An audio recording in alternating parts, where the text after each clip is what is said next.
Hello, everyone. Are we ready? One moment, please. Just one moment, please.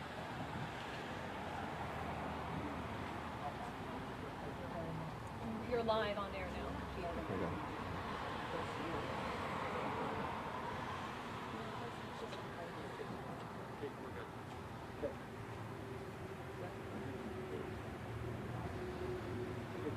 We're all ready to go? Okay. Hello, everyone. I'm Chief Alfonso Morales, Milwaukee Police Department. I'm here with our executive staff from the Milwaukee Police Department. Also here joining us is Mr. Tracy Dent.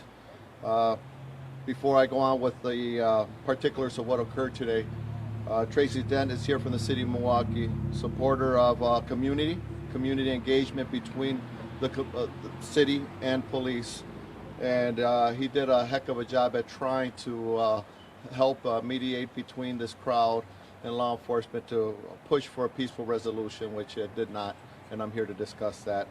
But I just want to thank him for all the efforts that he did in the middle. We really need leadership like his out here in the city of Milwaukee, helping push for peaceful resolutions. Between Monday, June 22nd, and today, June 23rd, Milwaukee Police responded to multiple incidents on the 2100 block of North 40th Street to check for two missing teenagers. Neither teenager was located at the residence that were checked on the 2100 block of North 40th Street, and they checked on multiple occasions. This morning, approximately 10 o'clock a.m., police were dispatched to a trouble with subject call, where individuals attempted to enter a residence and check for these missing teenagers. Upon arrival, officers did check the location and again found the teenagers not to be there. Approximately 11 o'clock a.m., officers responded back to this location for a shot spotter activation. As they arrived, they discovered that there was an exchange of gunfire between someone in the residence and somebody from a group of individuals that were attempting to gain entry into that residence. Additional officers responded to investigate this shots fired investigation. And while officers were on scene investigating, the crowd began to grow and become unruly. They began to throw large bricks at officers, which resulted them in requesting for additional help. This continued for a while. As officers continued to get additional help from police, a couch was set on fire, a vehicle was set on fire, and ultimately a residence was set on fire. During this, we know that one firefighter was injured, minor injuries, and 7 total police officers received non-life-threatening injuries. As this was occurring, and officers were attempting to secure fire department personnel to extinguish this fire, several shots were fired within the crowd. 3 individuals were shot during this event, none by police. Those 3 victims are at a local hospitals, getting help for their non-life-threatening injuries. And we're still investigating that. Currently, we have located one of the 2 missing teenagers, and we're still attempting to locate the other one. I can tell you that we have not received the cooperation we would expect from family. This whole chain of events could have been avoided. And my heart goes out for the people that live in this community. As I was out there, I was able to talk to residents. There's people that want to live in normalcy. There's people that are living in these communities that are being affected. Some people can say property doesn't matter. But if you live in this area of the city of Milwaukee, the houses are very close. You allow one house to burn, that means you allow the entire block to burn. And there's people in these residences that aren't going to move. They choose to live where they choose. And that's what we're all here for, is to preserve life. We cannot let this stuff happen. Thank you. Chief, you had multiple people in the crowd upset and getting angry with police. they told us many, many times they don't believe Milwaukee police care or investigate when black children go missing. And we also heard from multiple people in the crowd that a lot of those houses on that street have sex trafficking and have proved to be sex trafficking houses. Can you speak to those 2 points? Absolutely. We investigate the information that is given to us. We can't allow an unruly crowd determine what that investigation is. What you had today is vigilantism.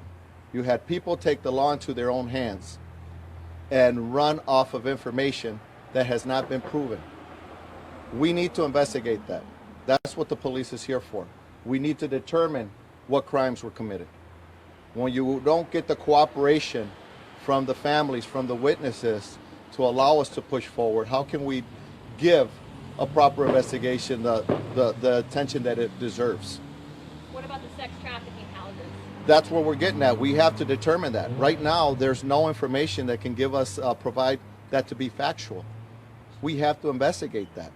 Chief, we've looked back at the records. It appears that there have been 30 calls for service at that address since 2017.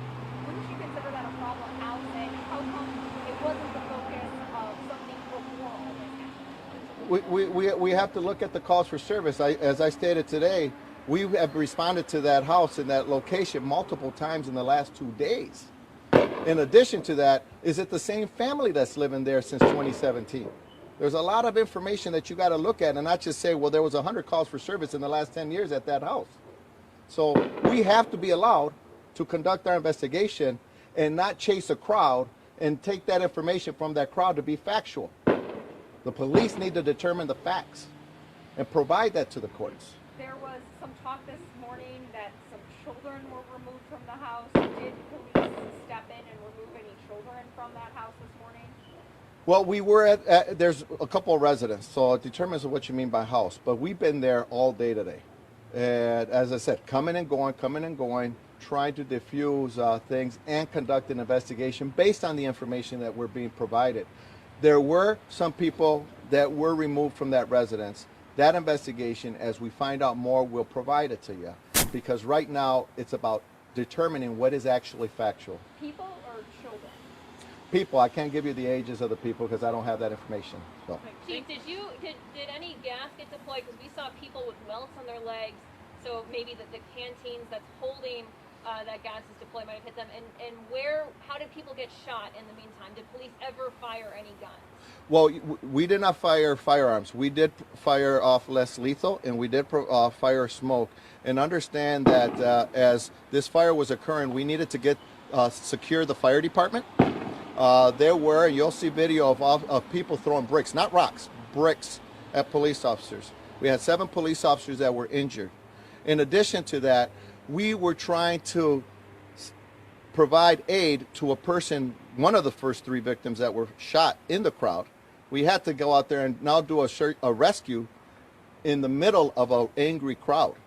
So imagine how difficult that was. Imagine how difficult it is for the fire department, or it was for the fire department, to put out a fire when there's bricks and all other type of projectiles being thrown at not only the police but the fire department.